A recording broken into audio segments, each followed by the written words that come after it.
السلام عليكم، ازيكم حبايبي؟ عاملين ايه؟ يا رب تكونوا بخير وفي احسن حال. النهارده هنعمل مع بعض فطيره الكاستر باسهل وابسط طريقه من غير لا فرد ولا توريق، وهتطلع معاكي في منتهى الجمال. واظن الفيديو موضح قد ايه طالعه جميله وشكلها تحفه ما شاء الله.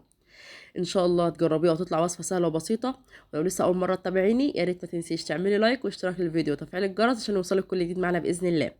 في الاول كده انا جبت الحله بتاعتي، هضيف فيها 3 كوبايات من الحليب، ومعايا هنا معلقتين من السكر، ومعايا 3 معالق كبار من الكريم شانتيه، ومعايا هنا 4 معالق كبار من الكاستر. وهنا كمية السكر مناسبة جدا لان اصلا الكاستر بيبقى فيه سكر. انا هقلب كل المكونات دي دلوقتي على البارد الاول، وبعدين هرفعهم على النار. اول ما ارفعهم على النار طبعا مش هسيب التقليب، لازم هفضل اقلب فيهم عشان القوام بتاعي يفضل كريمي وما يكتلش معايا. انا هنا بعد ما رفعتهم على النار، هنا الخليط بتاعي هيبدأ يتقل معايا واحدة واحدة. اول ما يبقبق بقى كده خلاص الخليط بتاعي بقى جاهز. هنا الحشوة بتاعتي جاهزة، هغطيها كده، حطيتها في بوله وهغطيها بستريتش راب او كيس تلاجة بحيث ان هو يكون ملامس السطح بتاعها عشان ما تعملش اي قشره، واسيبها كده لغايه ما تبرد. هنا كانت الحشوه بتاعتي خلاص بردت. هنا كنت مجهزه لفه الجلاش بتاعتي وهي عباره عن نص كيلو، ومعايا هنا سمنه بلدي كنت مسيحاها، ومعايا هنا شويه كده من المكسرات. لو مش متوفر مكسرات عادي خالص كملي الوصفه زي ما هي، مفيش اي مشكله. انا هنا لكل فطيره انا هعملها هستخدم 3 ورقات من الجلاش. اول ورقه هديلها مسحه كده من السمنه، ودي الورقة التانية نفس الكلام برضو هديلها مسحة من السمنة، بين كل طبقة وطبقة كده هديلها مسحة سمنة. مسحة السمنة دي بتدي توريقة للفطيرة بتاعتك وبتخليها تطلع معاكي تحفة جدا، وان شاء الله هتجربيها لها هتلاقيها احسن كمان بتاعت المحلات الحلواني. عايزة اقول لكم ان الحشوة كمان طعمها حلو قوي، غير انها سكرها ممتاز. هنا دي الورقة التالتة انا بحطها كده بالعرض، دي اللي هحط فيها الحشو واقفل عليها. يبقى احنا شفنا حطينا الاول اول ورقتين، والورقة التالتة بحطها بالعرض كده وبحط الحشوة بتاعتي عليها، وبنقفلها زي ظرف. والفيديو تقريبا موضح كل التفاصيل عشان تبقى باينه قدامكم برضو. انا هنا حطيت رشه من المكسرات، وتقدروا تستغنى عنها برضو عادي، مفيش اي مشكله. هقفل بقى على الحشوه بتاعتي كويس جدا.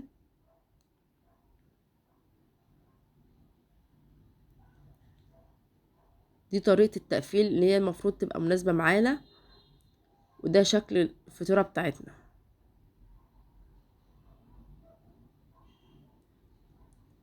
هنعمل واحده كمان بحيث انها تبقى واضحه بالنسبه لكم.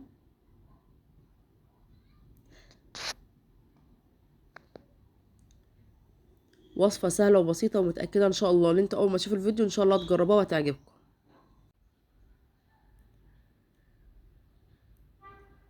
لو لسه ما عملتيش لايك يا ريت ما تنسيش.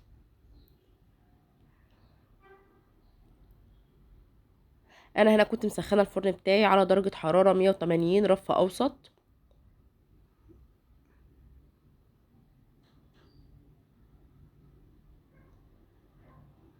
عايزه اقول لكم الفطير هيطلع مورق والحشوه جواه بجد طعمها خرافه.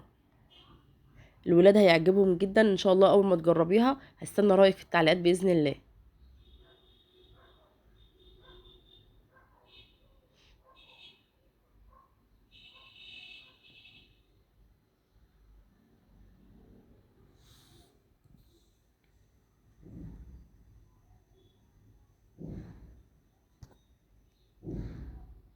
حاجه حلوه كده سهله وبسيطه وعلى قد الايد.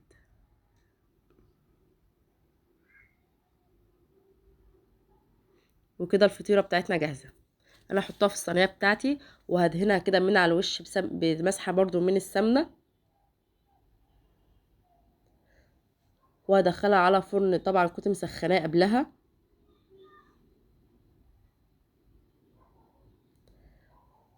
وهتطلع معايا بالجمال والحلاوه دي، حاجه كده في منتهى الجمال بجد. متاكده ان انتوا لما تجربوها هتدمنوها. انا هنا سقيتها بالشربات. الشربات كان عندي شويه، انا كنت احنا عملناه قبل كده مع بعض في الفيديوهات اللي قبل كده. هو عباره عن كوبايتين من السكر، كوبايه ونص من الميه، وعصره ليمون. هرفعهم على النار لمده بس 5 دقايق او 7 دقايق، وبعد كده اطفي عليه. انا هنا بقى التزيين ده تقدري تاكليه بس برشه سكر، تقدري تاكليه كده. انا حبيت بس ايه ازينه بحاجات بسيطه كانت متوفره بالنسبه لي. هنا حطيت شويه من الكريمه وعليهم قطع من المانجا، ومعايا هنا شويه من الكراميل.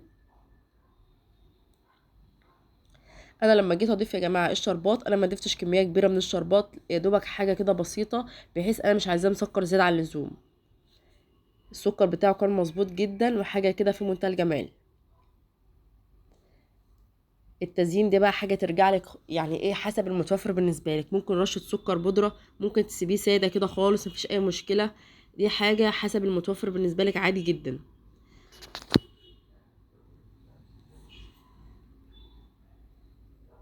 الفطير بتاعنا طالع معانا في منتهى الجمال، احلى كمان من محلات الحلواني. متاكده ان انتوا لما تجربوها هتعجبكم جدا.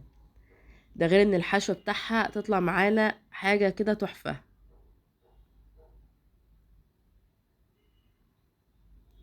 يا رب الوصفه تكون سهله وتعجبكم، وهستنى رايكم ان شاء الله. ويا ريت ما تنسيش تعملوا لايك والاشتراك عشان يوصلكم كل جديد معنا باذن الله. شايفين الفطير بتاعنا حاجه كده قمر. تعالوا نفتح كده واحده مع بعض ونشوف الحشوه بتاعتنا من جوه عامله ازاي.